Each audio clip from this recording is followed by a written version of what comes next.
We are deploying $50,000 in capital across a 20-year horizon to compare the total net return of two opposing financial engines, leveraged real estate versus total market index equities. To measure this accurately, we need strict baseline parameters.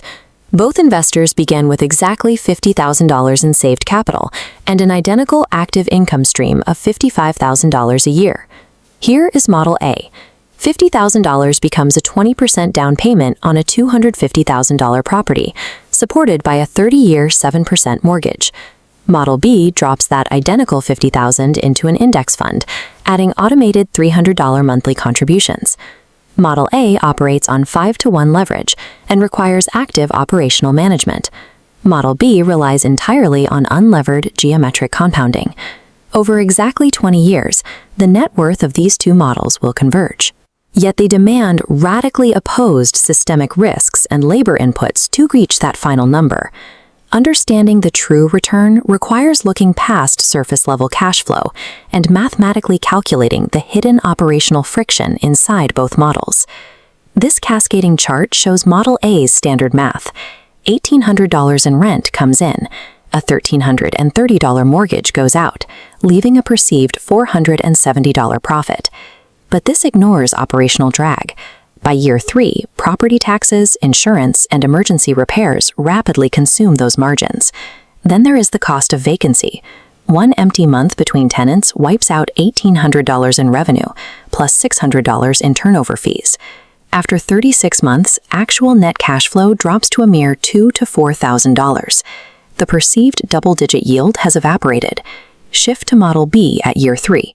The $50,000 principal, plus $10,800 in automated monthly contributions, growing at a historical 10% average annual return, reaches roughly $76,000. It achieves this balance with zero operational friction, zero emergency capital injections, and zero uncompensated labor. Theoretical gross yield in real estate is an illusion that frequently collapses into a fractional true yield once operational realities are priced into the equation. This dual-axis graph tracks Model A's true wealth mechanism, leverage. A 3 to 4% annual appreciation on the $250,000 asset yields massive equity gains, but physical structures degrade. By year 5, an $8,500 roof replacement cuts directly into those gains. Mathematical solvency requires the 1 to 2% rule. Investors must escrow 1 to 2% of the property value every year to offset structural degradation. Failing to budget for capital expenditures does not create a higher yield. It simply accumulates a deferred liability. Model A's actual cash-on-cash return sits between 3 and 5%. However, this is counterbalanced by depreciation, a legal tax shield allowing deductions for the building's theoretical physical decline against real taxable income. Returning to Model B, the portfolio crosses the 10-year mark, sitting between $165,000 and $180,000. This marks a mathematical inflection point. Annual returns generated by compounding gains now strictly exceed yearly cash contributions.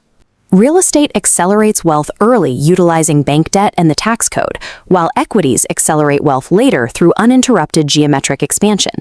Advancing the timeline to year 20 reveals a stunning mathematical convergence. Both models have landed precisely between $400,000 and $500,000 in net worth. Inside Model A, the mortgage is nearly amortized, providing immense equity. But after 2 decades of maintenance, repairs, and tenant turnover, the lifetime net cash flow hovers at just $40,000 to $80,000. Model B represents roughly $122,000 in total capital input. Over $300,000 of the final balance was generated entirely by pure compound growth. These identical balances conceal a hidden variable, systemic risk. The primary adversary in the equity model is volatility.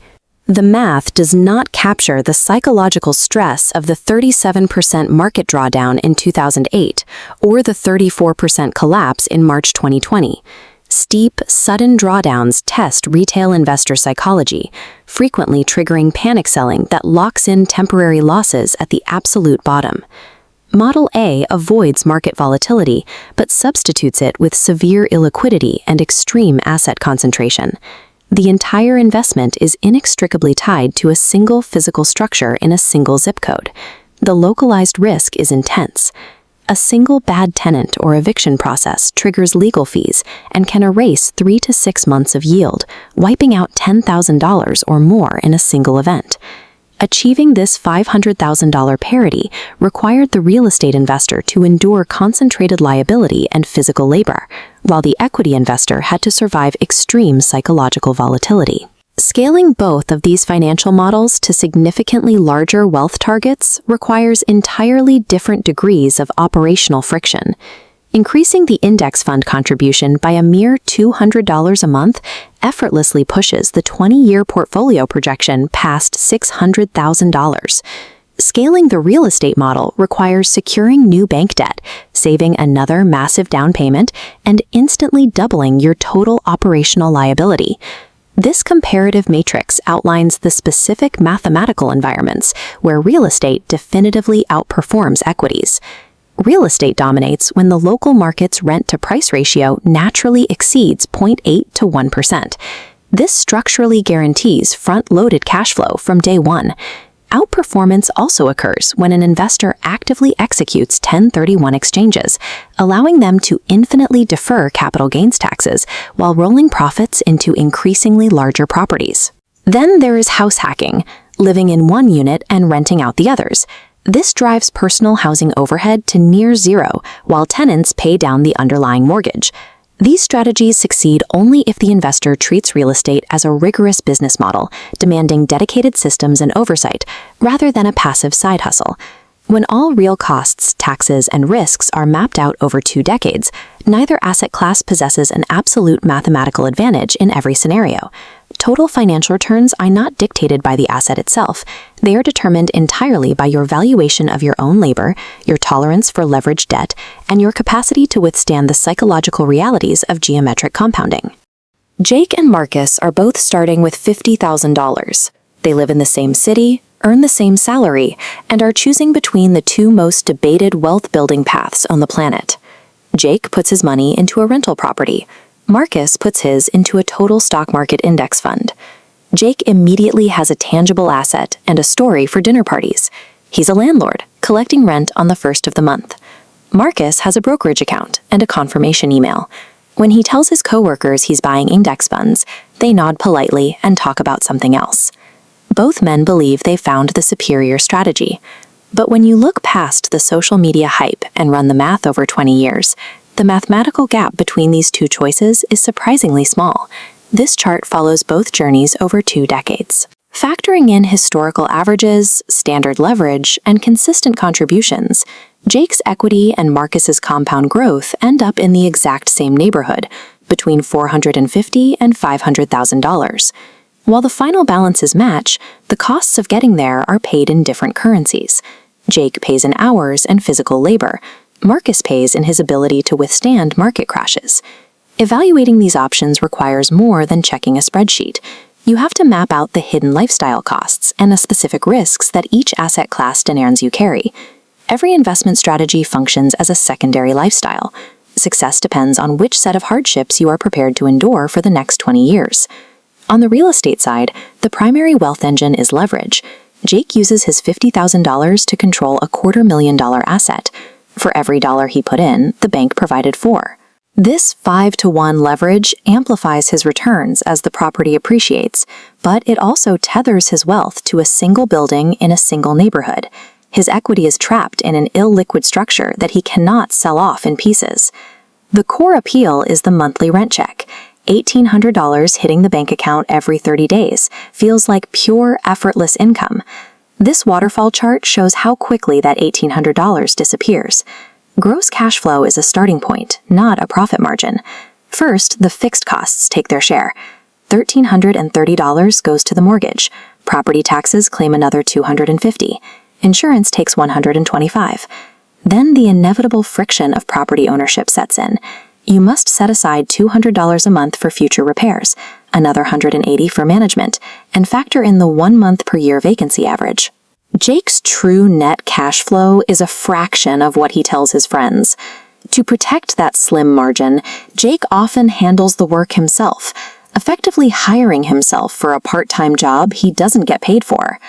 This is the reality of sweat equity. It's coordinating emergency repairs or answering phone calls about broken pipes in the middle of the night. Real estate offers significant tax shelters, like depreciation and 1031 exchanges, but these benefits require strict business administration and constant attention to local laws. Real estate is a highly leveraged, localized business.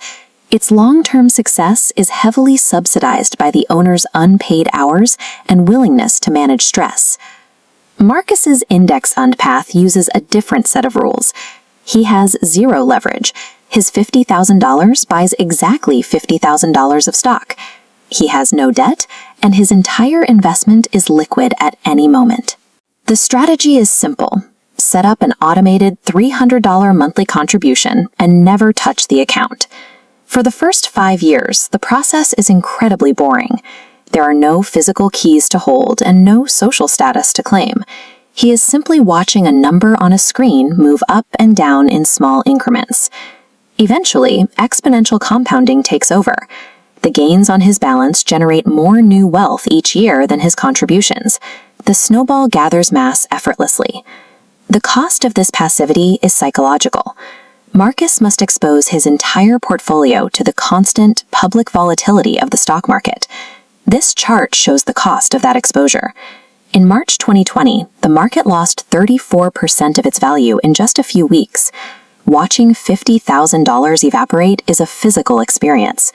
For most investors, that loss on the screen translates into immediate, visceral panic.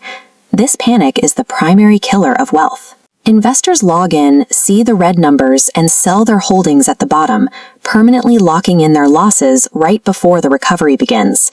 Index funds save your weekends, but tax your nerves. This path is a psychological endurance test disguised as a passive investment. To choose correctly, you have to ignore generic advice and audit your own schedule and temperament. This quadrant maps the two paths to your personal reality. On one axis, we have your available time. On the other, your desire for control versus your ability to handle volatility. If you have extra time, want the power of 5-to-1 leverage, and are willing to treat your investment as a part-time job, real estate is the logical fit. If your schedule is already full and you have the iron stomach required to watch your net worth drop by 30% without flinching, index funds are your answer. The most dangerous move is crossing these wires, taking on a rental property when you have no time to manage it, or buying into stocks when you know you will panic at the very first sign of a market dip. Wealth creation only works if you can stay invested for 20 years. The best investment is simply the one whose specific set of burdens you can carry to the finish line.